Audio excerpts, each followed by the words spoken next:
மனுஷர் எல்லாருக்கும் வணக்கம்யா.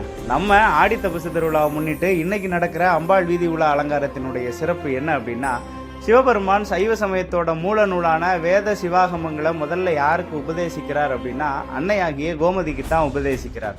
அப்படி உபதேசிச்சுட்டு சொல்றாரு, வேத சிவாகமத்தில் சொல்லப்பட்டபடி எமக்கு விருப்பமானது சிவபூஜை மட்டும்தான் அப்படின்னு. அதாவது எண்ணில் ஆகமும் இயம்பிய இறைவர் தாம் விரும்பும் உண்மையாவது பூசனை என உரைத்தருள அன்னலார் தம்மை அர்ச்சனை புரிய ஆதரித்தால் பெண்ணில் நல்லவளாயின பெருந்தவ கொழுந்து அப்படின்னு ஒரு திருமுறை பாடல் நமக்கு சொல்லப்பட்டிருக்கு. அதாவது ஒரு தாய் கடவுள்கிட்ட என்ன கேட்பா? தன்னோட குழந்தைகளுக்காக தான் வேண்டிப்பா, அவளுக்காக எதுவுமே கேட்க மாட்டா.